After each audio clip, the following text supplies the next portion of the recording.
오늘 시인은 12절에서 이렇게 고백을 합니다. 내게 주신 모든 은혜를 내가 여호와께 무엇으로 보답할까? 시인은 하나님께 어떤 은혜를 받았을까요? 1절 2절에 이렇습니다.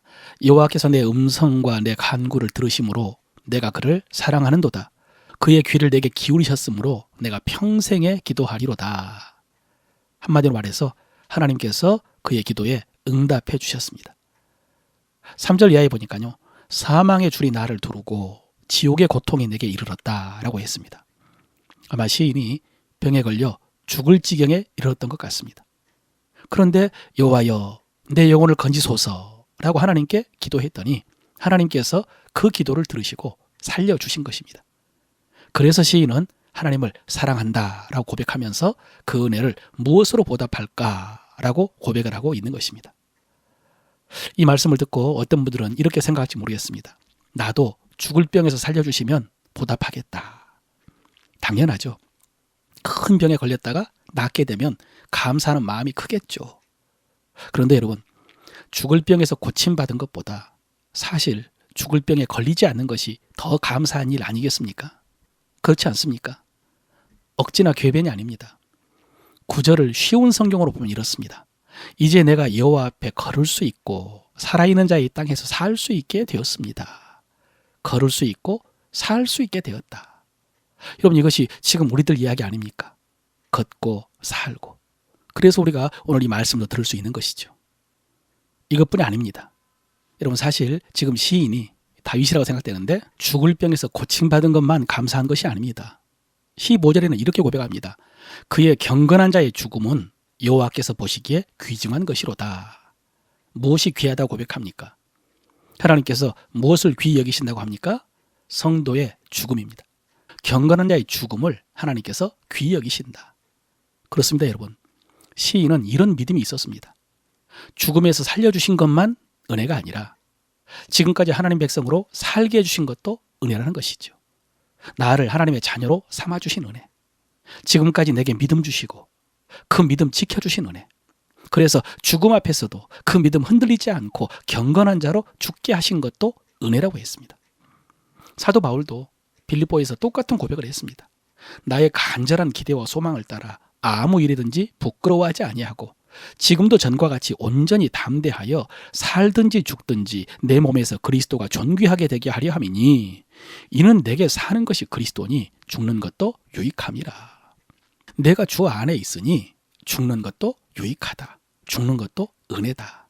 예, 사실 바울은 세상을 떠나서 주님께 가는 것이 훨씬 좋았습니다. 그러나 아직은 교회와 성도들을 위해서 살라 하신다면 그때까지 살면서 충성하겠다는 것입니다. 사랑하는 성도 여러분, 이 믿음이 여러분의 믿음이 되시기를 바랍니다.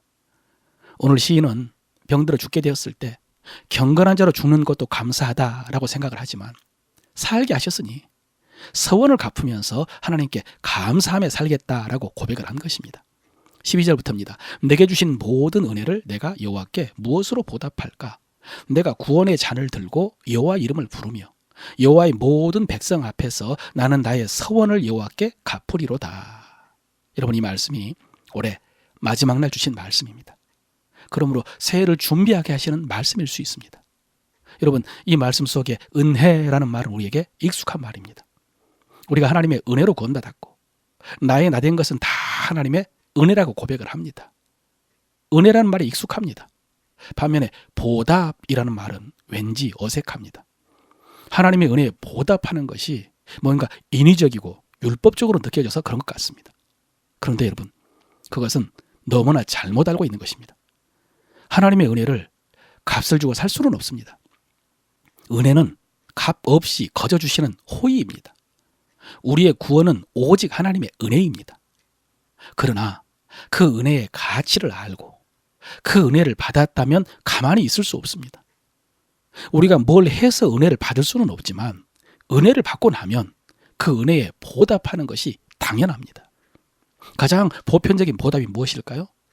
감사합니다. 예를 들어서 누군가 여러분에게 귀한 선물을 주었습니다. 귀한. 여러분 어떻게 하시겠습니까? 어떻게 받으시겠습니까? 감사함에 받은 거죠. 당연하다는 듯이 무덤덤하게 받지는 않겠죠. 그리고 내가 그를 위해서 무엇을 할 수 있을까를 생각하겠죠. 그분을 위해서 할 수 있는 일이 있다면 최선을 다해서 하겠죠. 그런데 그렇지 않고 감사도 없고 보답도 없다는 것은 뭘까요? 하나는 그 선물을 하찮게 여기는 것입니다. 그러면 감사도 없고 보답도 없는 것이죠. 또 하나는 자기 공로에 대한 대가로 여기는 것입니다. 그래서 당연하게 받는 것입니다. 그러면 감사도 없고 보답도 없겠죠. 그런데 여러분, 하나님의 은혜는 그렇지 않습니다. 그리고 그 은혜 앞에 보답이 없다는 것은 교만한 것입니다. 이것은 위험한 것입니다. 이것은 사람들과의 관계에서도 좋지 않겠지만 하나님과의 관계, 이 신앙에 있어서는 더 치명적입니다.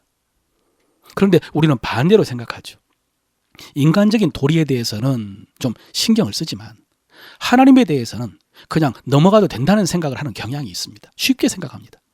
그러나 여러분, 그것은 결코 성경적이지 않는 신앙입니다. 그것은 위험합니다. 사랑하는 성도 여러분, 오늘 12절 말씀, 내게 주신 모든 은혜를 내가 여호와께 무엇으로 보답할까? 이 말씀이 새해에도 우리의 삶의 기초가 되고, 그래서 우리의 삶이 하나님의 은혜를 알고 감사하며 응답하며 보답하는 삶이 되시기를 바랍니다. 오늘 말씀 속에서 발견한 우리 믿음의 도리입니다. 하나님은 내 기도를 들으시고 내 간구에 응답하십니다. 하나님은 내 기도를 들으시고 내 간구에 응답하십니다. 하나님께서는 사망에서, 눈물에서, 넘어짐에서 나를 건지십니다. 하나님께서는 사망에서, 눈물에서, 넘어짐에서 나를 건지십니다.